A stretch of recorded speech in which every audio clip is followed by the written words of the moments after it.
ಆಕಾಶವಾಣಿ ಸಮಾಚಾರ ದರ್ಶನ. ಮುಖ್ಯಾಂಶಗಳು. ರಾಜ್ಯದಲ್ಲಿ ತೊಗರಿ ಬೆಳೆ ಸಂಸ್ಕರಣೆಗಾಗಿ 35 ಗಿರಣಿಗಳ ಸ್ಥಾಪನೆಗೆ ಕೇಂದ್ರ ಕೃಷಿ ಸಚಿವ ಶಿವರಾಜ್ ಸಿಂಗ್ ಚೌಹಾಣ್ ಸೂಚನೆ. ಭದ್ರಾವತಿ ವಿಶ್ವೇಶ್ವರಯ್ಯ ಉಕ್ಕಿನ ಕಾರ್ಖಾನೆ ಪುನಶ್ಚೇತನಕ್ಕಾಗಿ ಸುಮಾರು 5,000 ಕೋಟಿ ರೂಪಾಯಿ ಬಿಡುಗಡೆ, ಕೇಂದ್ರ ಬೃಹತ್ ಕೈಗಾರಿಕಾ ಸಚಿವ ಎಚ್.ಡಿ. ಕುಮಾರಸ್ವಾಮಿ. ಸರ್ಕಾರಿ ಸ್ವಾಮ್ಯದ ಕರ್ನಾಟಕ ಸೋಪ್ಸ್ ಮತ್ತು ಡಿಟರ್ಜೆಂಟ್ಸ್ ಲಿಮಿಟೆಡ್ ಕೆಎಸ್ಡಿಎಲ್ನ ಬ್ರ್ಯಾಂಡ್ ರಾಯಭಾರಿಯಾಗಿ ಬಹುಭಾಷಾ ನಟಿ ತಮನ್ನಾ ಭಾಟಿಯಾ ನೇಮಕ. ಬಂಡೀಪುರ ಹುಲಿ ಸಂರಕ್ಷಿತ ಪ್ರದೇಶದಲ್ಲಿ ಅಂತಾರಾಷ್ಟ್ರೀಯ ಬಿಗ್ ಕ್ಯಾಟ್ಸ್ ಅಲಯನ್ಸ್ ಶೃಂಗಸಭೆ.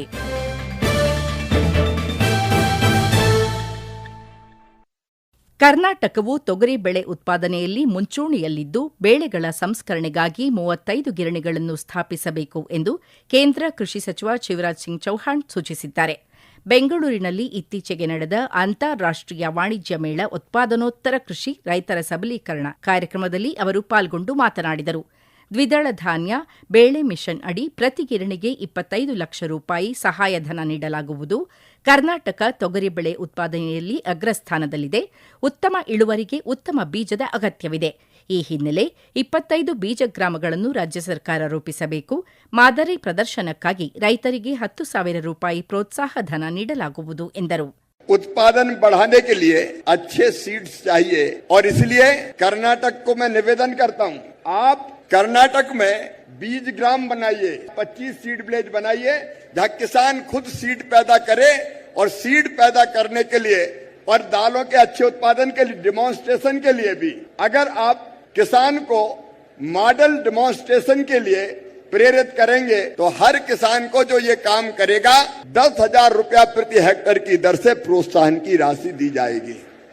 पल्स मिशन के अंतर्गत 25 बीज ग्राम विकसित करने के लिए भी भारत सरकार आपको सहायता करेगी. जिन इलाकों में ज्यादा तुअर की दाल होती वहां आप ये बीज ग्राम बना सकते हैं. भारत सरकार आपको पूरा सहयोग करेगी. केवल बीज और पैदा करने से काम नहीं चलेगा. आपने यहां थीम रखी है, उसके बाद प्रोसेसिंग भी चाहिए, कच्चे माल की प्रोसेसिंग, ताकि किसान को ठीक दाम मिल जाए और लोगों को ठीक अच्छे ब्रांड अच्छी क्वालिटी की दाल मिल जाए. और इसलिए मैं आज ही आपको आग्रह करता हूं, 35 दाल मिल खोलने के लिए प्रति दाल मिल 25 लाख रुपया की सब्सिडी हम देने का काम करेंगे, ताकि दाल उत्पादक एरियो में आप दाल मिल खोलने के लिए किसी प्राइवेट सेक्टर को भी प्रेरित करें. एफपीओ दाल मिल खोल सकता है, किसानों के ग्रुप दाल मिल खोल सकते हैं. उसमें 25 लाख पर दाल मिल की सहायता भी भारत सरकार आपको करेगी.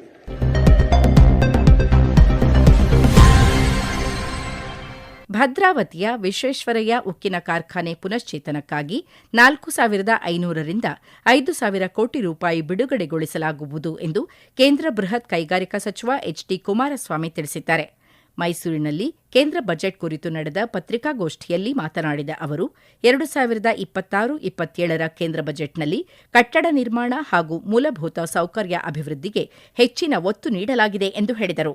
ರಾಜ್ಯದಲ್ಲಿ automotive research association of India ARAI ಘಟಕ ಸ್ಥಾಪಿಸುವ ಮೂಲಕ ನಿರುದ್ಯೋಗ ಸಮಸ್ಯೆ ನಿವಾರಿಸಲು ಕೇಂದ್ರ ಸರ್ಕಾರ ಮುಂದಾಗಿದೆ. ಮಂಡ್ಯದಲ್ಲಿ ಎಆರ್ಎಐ ಘಟಕ ಸ್ಥಾಪನೆಗಾಗಿ 100 ಎಕರೆ ಭೂಮಿ ನೀಡುವಂತೆ ರಾಜ್ಯ ಸರ್ಕಾರಕ್ಕೆ ಪತ್ರ ಬರೆಯಲಾಗಿದೆ.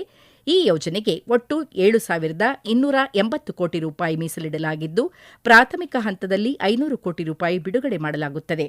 ಇದರಿಂದ ನಿರುದ್ಯೋಗ ಸಮಸ್ಯೆ ತಗ್ಗಿಸಲು ಸಾಧ್ಯವಾಗಲಿದೆ ಎಂದು ಹೇಳಿದರು. ಪ್ರಧಾನಮಂತ್ರಿಗಳು ಈ ಬಜೆಟ್ನಲ್ಲಿ ಕನ್ಸ್ಟ್ರಕ್ಷನ್ ಮತ್ತು ಇನ್ಫ್ರಾಸ್ಟ್ರಕ್ಚರ್ ಡೆವಲಪ್ಮೆಂಟ್ಗೆ ಒಂದು ತೀರ್ಮಾನ ಮಾಡಿದ್ದಾರೆ. ಇವತ್ತು ಬಜೆಟ್ನಲ್ಲಿ ಘೋಷಣೆನೂ ಆಗಿದೆ. ಇದು ಈ ಬಜೆಟ್ನಲ್ಲಿ ಕನ್ಸ್ಟ್ರಕ್ಷನ್ ಇನ್ಫ್ರಾಸ್ಟ್ರಕ್ಚರ್ನ ಎಕ್ವಿಪ್ಮೆಂಟ್ಗಳ ತಯಾರು ಮಾಡ್ತಕ್ಕಂಥದ್ದಕ್ಕೆ ಯೋಜನೆಯನ್ನು ಸಿದ್ಧ ಮಾಡ್ತಾ ಇದ್ದೇವೆ. ಈಗಾಗಲೇ ರೇರ್ ಅರ್ತ್ ಪರ್ಮನೆಂಟ್ ಮ್ಯಾಗ್ನೆಟ್ಗೆ ಸುಮಾರು 7,280 ಕೋಟಿ ಕ್ಯಾಬಿನೆಟ್ ಅಲ್ಲಿ ಹಣನೂ ಮೀಸಲಿಟ್ಟು ನನಗೇನೊಂದು ಜವಾಬ್ದಾರಿ ಕೊಟ್ಟಿದ್ದಾರೆ. ಈ ಇನ್ಫ್ರಾಸ್ಟ್ರಕ್ಚರ್ ಡೆವಲಪ್ಮೆಂಟ್ಗೆ ಮೆಷಿನರೀಸ್ದು ಅದಕ್ಕೆ 2 ಪಟ್ಟಿನ ಒಂದು ಆರ್ಥಿಕ ನೆರವನ್ನು ಕೊಡ್ತಾ ಇದ್ದಾರೆ. 2 ನನ್ನ ಇಲಾಖೆನಲ್ಲೇ ಬರುತ್ತೆ. ಇದಕ್ಕೆ ನನಗೇನು ಜವಾಬ್ದಾರಿ ಕೊಟ್ಟಿದ್ದಾರೆ, ಪ್ರಥಮವಾಗಿ ಈಗಾಗಲೇ ನಾನು ರಾಜ್ಯ ಸರ್ಕಾರಕ್ಕೊಂದು ಪತ್ರವನ್ನು ಬರೆದಿದ್ದೀನಿ. ಒಂದು ARII ಅಂದರೆ automotive research association of India, ಇಲ್ಲಿ ಸಿದ್ದರಾಮಯ್ಯರ ಒಂದು ಪತ್ರ ಬರೆದಿದ್ದೀನಿ. ಸಿದ್ದರಾಮಯ್ಯರಿಗೆ ಪತ್ರ ಬರೀಬೇಕಾದ್ರೆ ಆ ಒಂದು ರಿಸರ್ಚ್ ಸೆಂಟರು ಮತ್ತೆ ಇನ್ಫ್ರಾಸ್ಟ್ರಕ್ಚರ್ ಡೆವಲಪ್ ಮಾಡಲಿಕ್ಕೆ ಈಗಾಗಲೇ ನಮ್ಗೆ ಏನು ಭೂಮಿ ಬೇಕು ಅಂತ ಹೇಳಿ ಆ ಏರಿಯಾಯಿನ ಸಂಸ್ಥೆಯವರು ರಾಜ್ಯ ಸರ್ಕಾರಕ್ಕೆ ಪತ್ರನೂ ಬರೆದಿದ್ದಾರೆ. 100 ಎಕರೆ ಜಮೀನು ಕೊಡಿ ಅಂತ ಹೇಳಿ. ARI ಅಂತ ಅಂದ್ರೆ the automotive research association of India. ಇದು ರಾಷ್ಟ್ರದಲ್ಲಿ 4 ಕಡೆ ಟೆಸ್ಟಿಂಗ್ ಸೆಂಟರ್ಗಳಿದೆ. ಇವತ್ತು ನಮ್ಮ ಆಟೋಮೊಬೈಲ್ ಇಂಡಸ್ಟ್ರಿ ದೊಡ್ಡ ಮಟ್ಟದಲ್ಲಿ ಬೆಳೀತಾ ಇದೆ. ಇದು ಬರೀ ನಮ್ಮ ದೇಶಕ್ಕೆ ಸೀಮಿತವಾಗಿಲ್ಲ. ಆಟೋಮೊಬೈಲ್ ಇಂಡಸ್ಟ್ರಿ ನರೇಂದ್ರ ಮೋದಿ ಅವರು ತೀರ್ಮಾನ ಮಾಡಿದಂತ PLI ಸ್ಕೀಮ್ಗಳೇನಿದೆ, ಆಟೋಮೊಬೈಲ್ ಇಂಡಸ್ಟ್ರಿಗೆ ಅವರು ಕೊಟ್ಟಿರ್ತಕ್ಕಂಥ ಉತ್ತೇಜನ, ಹಲವಾರು ಆಟೋಮೇಟಿವ್ ಪ್ರೊಡಕ್ಷನ್ ಮಾಡತಕ್ಕಂಥ ಕಾರ್ಗಳನ್ನು ತಯಾರು ಮಾಡತಕ್ಕಂಥ ನಮ್ಮ ಸಂಸ್ಥೆಗಳು 30% ಗ್ಲೋಬಲಿ ಇವತ್ತು ಎಕ್ಸ್ಪೋರ್ಟ್ ಮಾಡ್ತಾ ಇದ್ದಾರೆ. ಬರೀ ದೇಶಕ್ಕೆ ಡೊಮೆಸ್ಟಿಕಲಿ ತಯಾರು ಮಾಡ್ತಿರ್ತಕ್ಕಂಥದ್ದಲ್ಲ, ವಿದೇಶಗಳಿಗೆ ಇವತ್ತು ಎಕ್ಸ್ಪೋರ್ಟ್ ಮಾಡತಕ್ಕಂಥ ಶಕ್ತಿಯನ್ನ ಇವತ್ತು ಬೆಳೆಸ್ಕೊಂಡಿದ್ದಾರೆ. ಆಟೋಮೊಬೈಲ್ ಇಂಡಸ್ಟ್ರಿನಲ್ಲಿ ಈ ವೆಹಿಕಲ್ ಗಳನ್ನ ಟೆಸ್ಟ್ ಮಾಡತಕ್ಕಂಥ 4 ಭಾಗದಲ್ಲಿ ಏನು ಇನ್ಫ್ರಾಸ್ಟ್ರಕ್ಚರ್ ಇದೆ.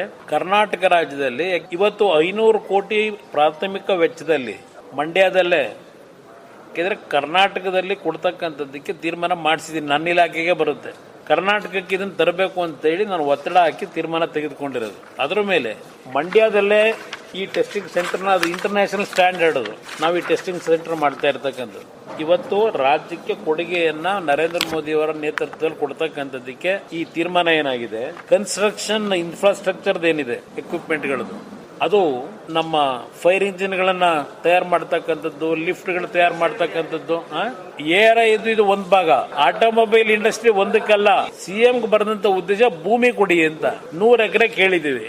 21ನೇ ತಾರೀಕು ರೀಜನಲ್ ನಮ್ಮ additional chief secretary revenue Mandya DC ಒಂದು ಪತ್ರನೂ ಬರೆದವ್ರೆ. ಈಗ ಸದ್ಯ ಇಲ್ಲಿ ಯೋಜನೆ ತರ್ತಕ್ಕಂಥದ್ದಕ್ಕೆ ಮಂಡ್ಯ ಜಿಲ್ಲೆಗೆ ನಾನು ತೆಗೆದುಕೊಂಡಂತ ನಿರ್ಧಾರ.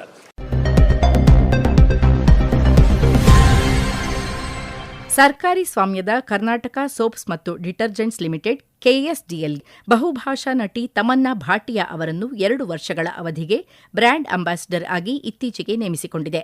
KSDL 2030ರ ವೇಳೆಗೆ 5,000 ಕೋಟಿ ರೂಪಾಯಿ ವಹಿವಾಟು ನಡೆಸುವ ಗುರಿ ಹೊಂದಿದೆ. ಸಾಮಾಜಿಕ ಮಾಧ್ಯಮದಲ್ಲಿ 3 ದಶಲಕ್ಷಕ್ಕಿಂತಲೂ ಅಧಿಕ ಫಾಲೋವರ್ಸ್ ಹೊಂದಿರುವ ಹಿನ್ನೆಲೆಯಲ್ಲಿ ನಟಿ ತಮನ್ನಾ ಭಾಟಿಯಾ ಅವರನ್ನು ಈ ಕಾರ್ಯತಂತ್ರದ ಭಾಗವಾಗಿ ತೊಡಗಿಸಿಕೊಳ್ಳಲಾಗಿದೆ. ಪ್ರಸ್ತುತ ಈ ಸಂಸ್ಥೆಯು ಮೈಸೂರು ಸ್ಯಾಂಡಲ್ ಸೋಪ್ನಿಂದ ಹಿಡಿದು ಕುಡಿಯುವ ನೀರಿನವರೆಗೆ ಒಟ್ಟು 57 ಪ್ರೀಮಿಯಂ ಉತ್ಪನ್ನಗಳನ್ನು ತಯಾರಿಸುತ್ತಿದೆ. ಬೆಂಗಳೂರಿನಲ್ಲಿ ಇತ್ತೀಚೆಗೆ ನಡೆದ ಸಮಾರಂಭದಲ್ಲಿ ಮೈಸೂರು ಸ್ಯಾಂಡಲ್ ಸೋಪ್ನ ನವೀಕರಿಸಿದ ಗುರುತನ್ನು ಅನಾವರಣಗೊಳಿಸಲಾಯಿತು.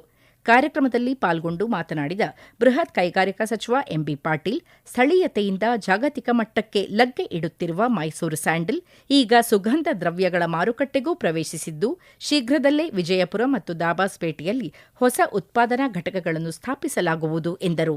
108 ವರ್ಷದ ಇತಿಹಾಸ ಇದ್ದಂತ ಸಂಸ್ಥೆ ಅನೇಕ ಏಳು ಬೀಳು ಹೀಗೆ ಅದರ ಪಾಲಾದರೂ ಕೂಡ ಆ ಸಮಸ್ಯೆಗಳನ್ನ ಮೆಟ್ಟಿ ನಿಂತು ಇವತ್ತು FMCG ಸೆಕ್ಟರ್ನಲ್ಲಿ ಇವತ್ತು ಎಲ್ಲ ಕಾರ್ಪೊರೇಟ್ ಜೊತೆಗೆ ಸ್ಪರ್ಧೆ ಮಾಡಿ ಇವತ್ತೊಂದು ದಿವಸ ನಾವು ಪ್ರಥಮ ಸ್ಥಾನವನ್ನು ಹೊಂದಿದ್ದೀವಿ ಅಂತಂದ್ರೆ ಬಹಳ ಸಂತೋಷ ಅನಿಸ್ತದೆ. ಈ ಸಂಸ್ಥೆ ಇವತ್ತು ಸುಮಾರು 1,787 ಕೋಟಿ, ಏನು ಪ್ರಾರಂಭಿಕ 1,375 ಕೋಟಿ ಇತ್ತು, ಇವತ್ತು 1,787 ಕೋಟಿ ರೂಪಾಯಿ ವಹಿವಾಟನ್ನು ಮಾಡಿ ಇವತ್ತು ಸುಮಾರು 451 ಕೋಟಿ ಲಾಭವನ್ನು ಇವತ್ತು ನಾವು ಗಳಿಸಿದ್ದೀವಿ. ಪ್ರಮುಖವಾಗಿ ಇದಕ್ಕೆ ಒಂದು ಆಧುನಿಕ ಸ್ಪರ್ಶವನ್ನು ಕೊಡಬೇಕು. ನಮ್ಮ ಏನು ಭವ್ಯವಾದಂತಹ ಗತವೈಭವದ ಇತಿಹಾಸ ಅದನ್ನೆಲ್ಲವನ್ನ ಕೂಡ ನಾವು ಇದು ಮಾಡಿಕೊಂಡು ಇದಕ್ಕೆ ಒಂದು ಆಧುನಿಕ ಸ್ಪರ್ಶ ಕೊಡಬೇಕು ಅಂತ ತಿಳ್ಕೊಂಡು ಇವತ್ತು ಹೊಸ ಒಂದು ಪ್ಯಾಕ್ಸ್ ಅನ್ನ ಇವತ್ತು ಸಹ ನಾವು ಇದು ಮಾಡಿ ಇವತ್ತು ಕೆಂಪೇಗೌಡ ಅಂತಾರಾಷ್ಟ್ರೀಯ ವಿಮಾನ ನಿಲ್ದಾಣದಲ್ಲೂ ಕೂಡ ಇವತ್ತು ಕಲಾಲೋಕ ಏನು ನಮ್ಮ GI ಟ್ಯಾಗ್ ಪ್ರಾಡಕ್ಟ್ಸ್ ಇದಾವೆ, ಅದು ಮೈಸೂರು ಸಿಲ್ಕ್ ಇರ್ಬೋದು, ನಮ್ಮ Mysuru sandal soap, Channapatna toys ಎಲ್ಲವನ್ನ ಇದನ್ನ ಮಾಡಿ ಅದಕ್ಕೆ ಅಂತಾರಾಷ್ಟ್ರೀಯ ಮಟ್ಟದಲ್ಲಿ ಇದನ್ನ ತೆಗೆದುಕೊಂಡು ಹೋಗಬೇಕು ಅಂತ ಹೇಳಿ ಇವತ್ತು ಸಹ ಕಲಾಲೋಕದಲ್ಲಿ ಇವತ್ತು ದಿವಸ ನಾವು ಅದನ್ನು ಕೂಡ ಮಾಡಿದ್ವಿ. ಮೈಸೂರು ಸ್ಯಾಂಡಲ್ ಸೋಪು ಬಹಳಷ್ಟು ಜನ ಇವತ್ತು ನಮ್ಮ ಕರ್ನಾಟಕ ರಾಜ್ಯದಲ್ಲಿ ಏನು ಮೈಸೂರು ಸೈಲ್ಸ್ ಇವತ್ತು ದಿವಸ ಮಾರಾಟ ಇದೆ. ಅದೇ ರೀತಿ ಆಂಧ್ರ ಪ್ರದೇಶದಲ್ಲಿ, ತಮಿಳುನಾಡು, ಮಹಾರಾಷ್ಟ್ರ, ನಾವು ಇಡೀ ದೇಶಾದ್ಯಂತ ಇದನ್ನ ಕೊಂಡೊಯ್ಯಬೇಕು. ಅಷ್ಟೇ ಅಲ್ಲ, ಇವತ್ತು ದಿವಸ ನಾವು ರಫ್ತೇನ್ ಮಾಡ್ತೀವಿ, ಎಕ್ಸ್ಪೋರ್ಟ್ ಏನ್ ಮಾಡ್ತೀವಿ, ಕೇವಲ 1% ಇದೆ ನಮ್ಮಲ್ಲಿ. ಅದನ್ನ ನಾವು ಅಮೆರಿಕ, UK, ಮಿಡ್ಲ್ ಈಸ್ಟ್, ಇನ್ನು ಇತರ ಎಲ್ಲ ಇದರಲ್ಲಿ ಇದನ್ನು ಕೊಂಡೊಯ್ಯಬೇಕು ಅಂತ ಹೇಳಿ ಆ ಒಂದು ಪ್ರಯತ್ನವನ್ನು ಕೂಡ ನಾವು ಮಾಡ್ತಾ ಇದ್ದೇವೆ.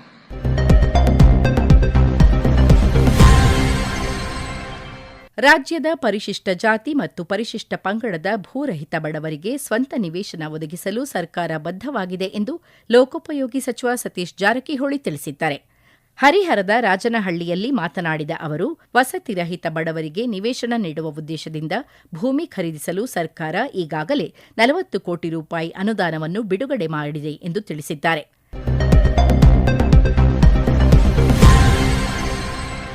ಭಾರತ ಸರ್ಕಾರದ ತಾಂತ್ರಿಕ ಮತ್ತು ಆರ್ಥಿಕ ಸಹಕಾರ ಯೋಜನೆಯಡಿ ಅಂತಾರಾಷ್ಟೀಯ ಬಿಗ್ ಕ್ಯಾಟ್ಸ್ ಅಲಯನ್ಸ್ ಶೃಂಗಸಭೆಯು ಚಾಮರಾಜನಗರ ಜಿಲ್ಲೆ ಗುಂಡ್ಲುಪೇಟೆ ತಾಲೂಕಿನ ಬಂಡೀಪುರ ಹುಲಿ ಸಂರಕ್ಷಿತ ಪ್ರದೇಶದಲ್ಲಿ ನಡೆಯಿತು. Russia, Sri Lanka, Nepal, Kenya, Malaysia, Peru, Namibia, Kazakhstan ಸೇರಿದಂತೆ 23 ದೇಶಗಳಿಂದ 39 ಪ್ರತಿನಿಧಿಗಳು ಈ ಶೃಂಗಸಭೆಯಲ್ಲಿ ಭಾಗಿಯಾಗಿದ್ದರು. ಶೃಂಗಸಭೆ ಉದ್ಘಾಟಿಸಿ ಮಾತನಾಡಿದ ಅಂತಾರಾಷ್ಟೀಯ ಬಿಗ್ ಕ್ಯಾಟ್ಸ್ ಅಲಯನ್ಸ್ ಮಹಾನಿರ್ದೇಶಕ ಡಾ ಎಸ್ಪಿ ಯಾದವ್, ದೊಡ್ಡ ಬೆಕ್ಕುಗಳ ಸಂತತಿ ವೃದ್ಧಿ ಮತ್ತು ಸಂರಕ್ಷಣೆ ಮಾಡುವ ನಾಯಕತ್ವವನ್ನು ಭಾರತ ವಹಿಸಿಕೊಂಡಿದೆ. ಹುಲಿ, ಸಿಂಹ, ಚಿರತೆ, ಹಿಮಚಿರತೆ, ಕಪ್ಪು ಚಿರತೆ, ಪ್ಯೂಮಾ, ಚೀತಾ ಎಂಬ 7 ದೊಡ್ಡ ಬೆಕ್ಕಿನ ರಕ್ಷಣೆ ಮಾಡುವ ನಿರ್ಣಯಕ್ಕೆ ಭಾರತದೊಂದಿಗೆ 24 ದೇಶಗಳು ಸಹಿ ಮಾಡಿವೆ ಎಂದು ತಿಳಿಸಿದ್ದಾರೆ. ಬಂಡೀಪುರ ಹುಲಿ ಸಂರಕ್ಷಿತ ಪ್ರದೇಶದ ನಿರ್ದೇಶಕ ಪ್ರಭಾಕರನ್ ಮಾತನಾಡಿ, ಶೃಂಗಸಭೆಯಲ್ಲಿ ಕಳೆದ 50 ವರ್ಷಗಳಿಂದ ಹುಲಿ ಸಂರಕ್ಷಣೆಗೆ ಕೈಗೊಂಡ ಪರಿಣಾಮಕಾರಿ ಕ್ರಮಗಳು ಹಾಗೂ ಇತರೆ ದೇಶಗಳು ಅಳವಡಿಸಿಕೊಂಡಿರುವ ಕ್ರಮಗಳ ಕುರಿತು ಮಾಹಿತಿ ವಿನಿಮಯವಾಗಲಿದೆ ಎಂದು ಹೇಳಿದ್ದಾರೆ. 8ನೇ ತಾರೀಕಿಂದ 13ನೇ ತಾರೀಕು ವರೆಗೆ ಕರ್ನಾಟಕದಲ್ಲಿ ಇಂಟರ್ನ್ಯಾಷನಲ್ ಬಿಗ್ ಕ್ಯಾಟ್ ಅಲಯನ್ಸ್ ಅನ್ನೋ ಒಂದು ನಮ್ಮದು MOFCC ವತಿಯಿಂದ NTCA ಮತ್ತು ಕರ್ನಾಟಕ ಅರಣ್ಯ ಇಲಾಖೆ ವತಿಯಿಂದ ನಾವು ಈ ಕಾರ್ಯಕ್ರಮವನ್ನು ಹಮ್ಮಿಕೊಂಡಿದ್ವಿ. ಇದರಲ್ಲಿ ಮುಖ್ಯವಾಗಿ ಬಿಗ್ ಕ್ಯಾಟ್ಸ್ ನಾವು ಹೇಳುತ್ತಾ ಇದ್ದಾಗ ಟೈಗರ್, ಲೆಪರ್ಡ್ಸ್, ಜಾಗ್ವಾರ್ಸ್, ಚೀಟಾಸ್ ಮತ್ತು ಸ್ನೋ ಲೆಪರ್ಡ್ಸ್ ಮತ್ತು ಪ್ಯೂಮಾಸ್, ಈ ಬಿಗ್ ಕ್ಯಾಟ್ಸ್ ರೇಂಜ್ ಕಂಟ್ರೀಸಿಂದ ನಮಗೆ ಈಗ 23 ದೇಶದಿಂದ 40 ಪಾರ್ಟಿಸಿಪೆಂಟ್ಸ್ ಭಾಗವಹಿಸ್ತಿದ್ದಾರೆ. ಇದರಲ್ಲಿ ಮುಖ್ಯವಾಗಿ ಏನಂದರೆ ನಮ್ಮದು ಈಗ 50 ಇಯರ್ಸಲ್ಲಿ ಪ್ರಾಜೆಕ್ಟ್ ಟೈಗರ್ ಅಂತ ಶುರುವಾಗಿ ನಾವು ಸಕ್ಸಸ್ಫುಲಿ ಹೇಗೆ ಟೈಗರನ್ನು ನಾವು ಮ್ಯಾನೇಜ್ಮೆಂಟ್ ಆಸ್ಪೆಕ್ಟ್ಸಲ್ಲಿ ಮಾಡಿದ್ದೀವಿ, ಹೌ ಬೆಟರ್ ಮ್ಯಾನೇಜ್ಮೆಂಟ್ ಪ್ರಾಕ್ಟೀಸ್ ನಮ್ಮ ಕಂಟ್ರಿಯಲ್ಲಿ ದೇಶದಲ್ಲಿ ಹೇಗೆ ಆಗಿದೆ ಅನ್ನೋದನ್ನು ನಾವು ಈ ಸಂದರ್ಭದಲ್ಲಿ ಬೇರೆ ಕಂಟ್ರಿ ಅವ್ರಿಗೆ ನಾವು ಶೋಕಾಸ್ ಮಾಡೋಕ್ಕೆ ನಮಗೊಂದು ಅವಕಾಶ ಇದೆ. ರಾಜ್ಯದಲ್ಲಿ ಸರ್ಕಾರದಿಂದ ಮಂಜೂರಾದ ಭೂಮಿಗಳ ಸರ್ವೆ, ಪೋಡಿ ಮತ್ತು ಆರ್ಟಿಸಿಗಳನ್ನು ಸಾರ್ವಜನಿಕರ ಮನೆ ಬಾಗಿಲಿಗೆ ತಲುಪಿಸುವ ಕಾರ್ಯ ಆರಂಭವಾಗಿದ್ದು, ಈವರೆಗೆ 1,40,000ಕ್ಕೂ ಹೆಚ್ಚು ಪ್ರಕರಣಗಳನ್ನು ಕಂದಾಯ ಇಲಾಖೆ ಸ್ವೀಕರಿಸಿದೆ ಎಂದು ಕಂದಾಯ ಸಚಿವ ಕೃಷ್ಣ ಬೈರೇಗೌಡ ತಿಳಿಸಿದ್ದಾರೆ. ಗದಗ ಜಿಲ್ಲಾಧಿಕಾರಿಗಳ ಕಾರ್ಯಾಲಯದಲ್ಲಿ ಕಂದಾಯ ಇಲಾಖೆಯ ಪ್ರಗತಿ ಪರಿಶೀಲನಾ ಸಭೆ ನಡೆಸಿದ ಬಳಿಕ ಸುದ್ದಿಗಾರರೊಂದಿಗೆ ಮಾತನಾಡಿದ ಅವರು, ಸುಮಾರು 49 ಲಕ್ಷ ಅರ್ಜಿಗಳು ಬಂದಿದ್ದು, ಇವುಗಳಲ್ಲಿ 12 ಲಕ್ಷ ಪ್ರಕರಣಗಳನ್ನು ಪೂರ್ಣಗೊಳಿಸಲಾಗಿದೆ ಎಂದು ಹೇಳಿದ್ದಾರೆ.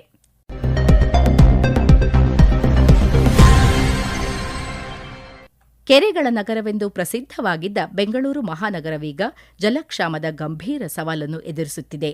ಈ ಹಿನ್ನೆಲೆಯಲ್ಲಿ ಸಮರ್ಪಕ ಜಲ ನಿರ್ವಹಣೆಯತ್ತ ತುರ್ತು ಕ್ರಿಯಾ ಯೋಜನೆ ರೂಪಿಸಬೇಕಾದ ಅಗತ್ಯವಿದೆ ಎಂದು ಡಾ ಮನಮೋಹನ್ ಸಿಂಗ್ ಬೆಂಗಳೂರು ನಗರ ವಿಶ್ವವಿದ್ಯಾನಿಲಯದ ಕುಲಪತಿ ಪ್ರೊಫೆಸರ್ ರಮೇಶ್ ಬಿ ಅಭಿಪ್ರಾಯಪಟ್ಟಿದ್ದಾರೆ. ಬೆಂಗಳೂರಿನಲ್ಲಿ ಜಲ, ಇಂಧನ, ಪರಿಸರ ಮತ್ತು ಆರೋಗ್ಯ ಸಂರಕ್ಷಣೆಯ ಕುರಿತಾದ ವಿಹ್ ಟೆಕ್ 2026 ಸಮ್ಮೇಳನದ ಅಧ್ಯಕ್ಷತೆ ವಹಿಸಿ ಮಾತನಾಡಿದ ಅವರು, ಭವಿಷ್ಯದ ಪೀಳಿಗೆಯ ಹಿತದೃಷ್ಟಿಯಿಂದ ಸುಸ್ಥಿರ ಅಭಿವೃದ್ಧಿಗೆ ಹೆಚ್ಚಿನ ಒತ್ತು ನೀಡಬೇಕಾಗಿದೆ ಎಂದು ಪ್ರತಿಪಾದಿಸಿದ್ದಾರೆ.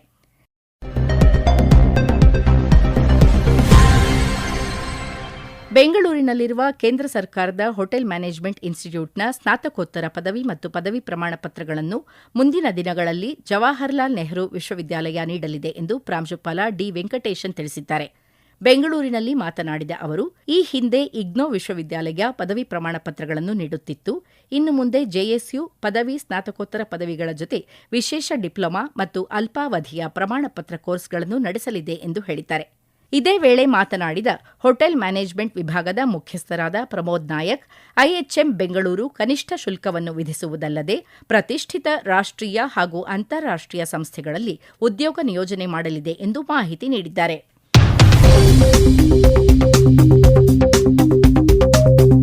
ಸಮಾಚಾರ ದರ್ಶನ ಕೇಳಿದಿರಿ. ಸುದ್ದಿ ಸಂಪಾದಕರು ತುಕಾರಾಂ ಗೌಡ.